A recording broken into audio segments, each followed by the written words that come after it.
पहले हल्ला करता था कि हमको विशेष राज्य का दर्जा चाहिए, विशेष राज्य का दर्जा चाहिए।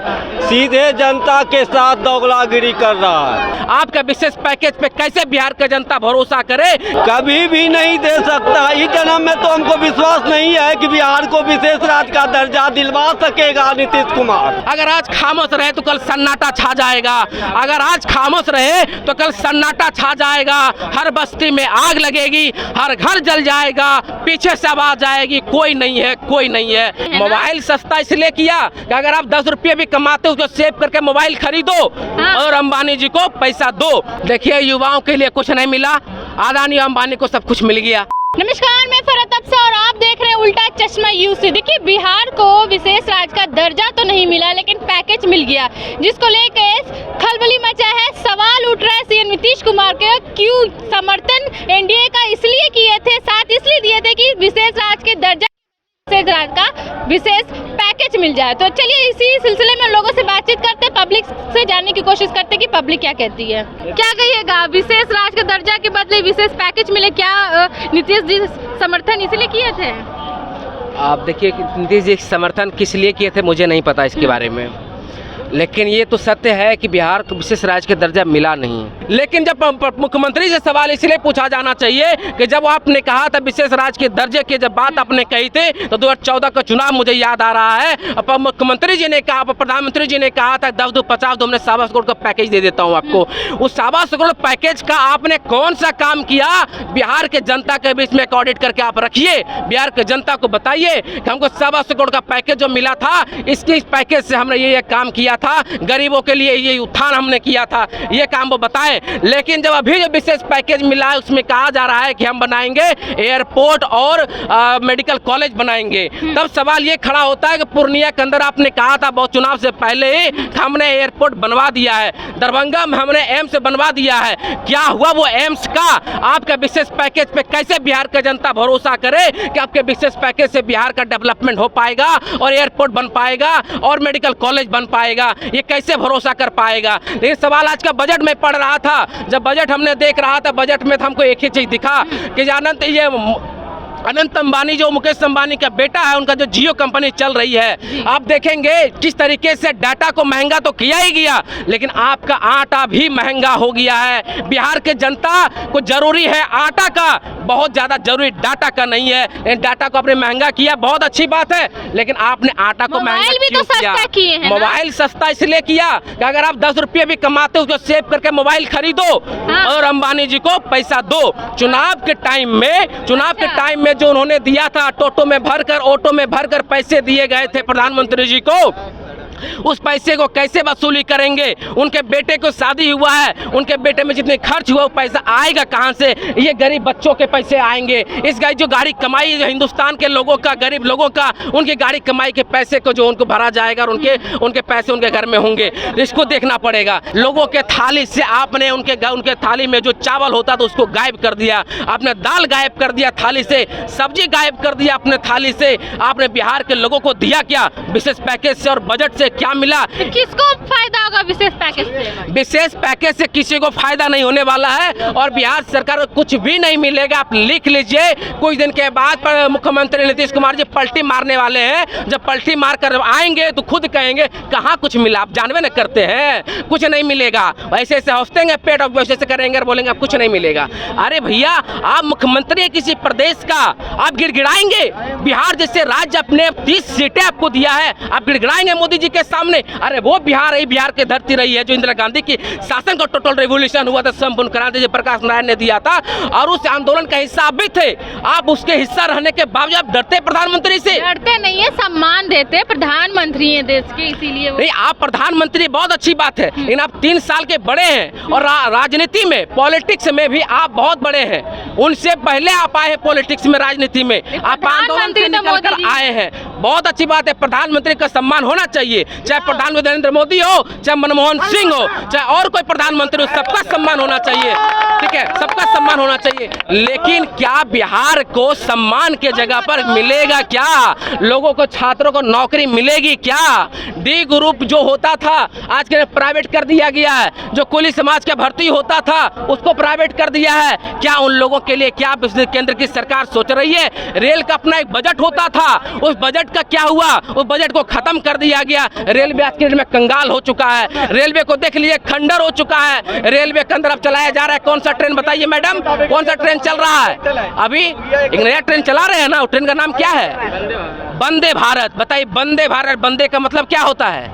वंदे मतलब भाई, यही होना ना, बंदा है, बंदे भाई।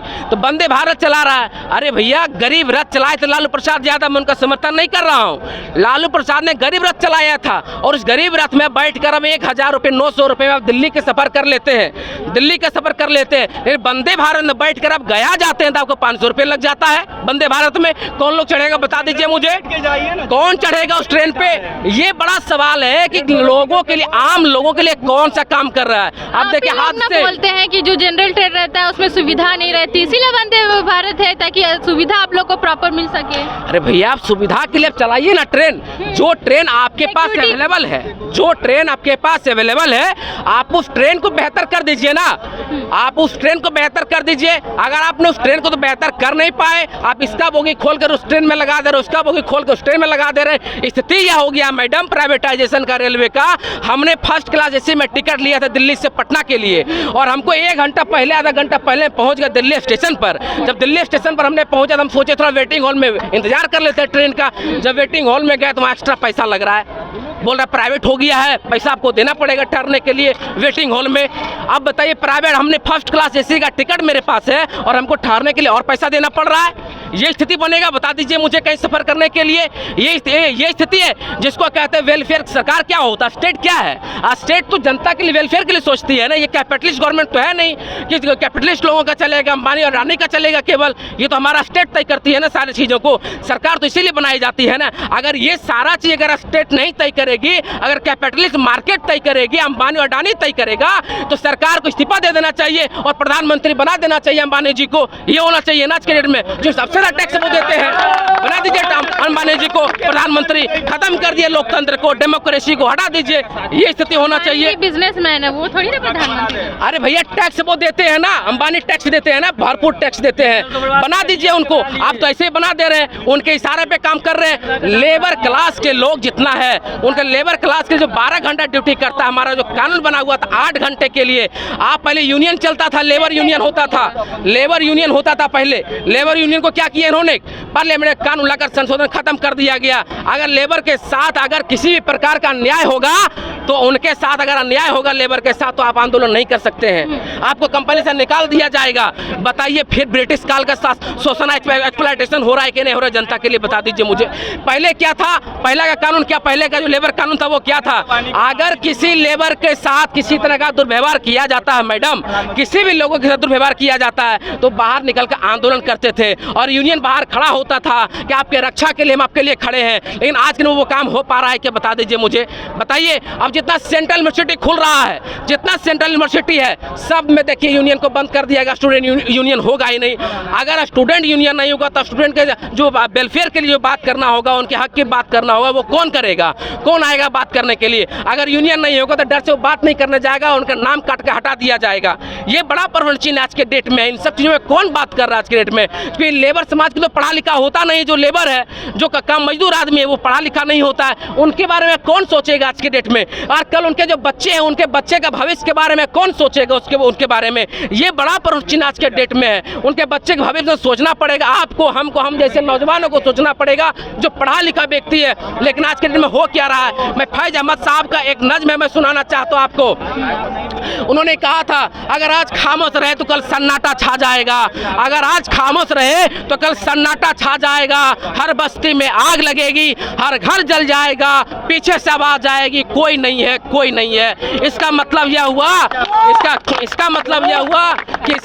यह हुआ कि लोगों के मन में जो अगर आप मान लीजिए कल टीचर के साथ दुर्व्यवहार हुआ है, कल किसान के साथ दुर्व्यवहार हुआ है, कल छात्रों के साथ दुर्व्यवहार हुआ है, अगर मजदूर के साथ दुर्व्यवहार हुआ है तब मजदूरों के साथ अब वो खड़ा होना पड़ेगा, नहीं तो कल आपकी बारी जब आएगी तब कोई खड़ा नहीं होगा। ये बताइए जो बजट निकला है उस बजट में आपको क्या लगता है कितना सही है, युवा के लिए कितना? देखिए युवाओं के लिए कुछ नहीं मिला, अदानी अंबानी को सब कुछ मिल गया। अगर युवा को मिला होता तो आज युवा आपके सामने थोड़े बोल रहा होता, खुश होता, हम भी खुशी मनाते, प्रधानमंत्री ने बढ़िया काम कर दिया है।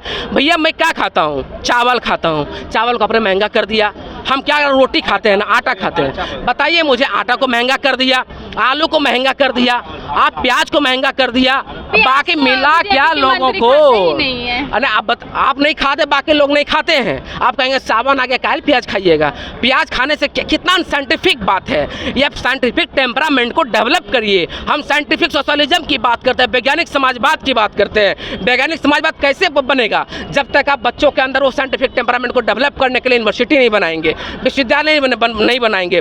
अब देख लीजिए, मैं देख रहा था पूरा बजट, तो शिक्षा का बजट में देख रहा था कटौती उसमें किया गया है। शिक्षा का बजट जो पहले दिया उसको भी बढ़िया से खर्च नहीं कर पाया है। हेल्थ का बजट हमने देख रहा था, हेल्थ का बजट ही नहीं बना पाया बढ़िया से, उस बजट में कटौती कर दिया गया है। पहले हल्ला करता था कि हमको विशेष राज्य का दर्जा चाहिए, विशेष राज्य का दर्जा चाहिए, सीधे जनता के साथ दोगलागिरी कर रहा है बीजेपी और नीतीश दोनों मिलके जनता को। नीतीश जी कैसे, वो तो विशेष अच्छा एक बात बताइए, जब से वॉकआउट हुआ है लोकसभा में उठा है तब से एक बार भी जदयू का सुने हैं स्टेटमेंट विशेष राज्य का दर्जा पे? अरे जदयू तो हम बार डिमांड कर रही थी कि विशेष राज्य का दर्जा चाहिए था, क्या मिला क्यों नहीं मिला? मोदी जी नहीं दिए।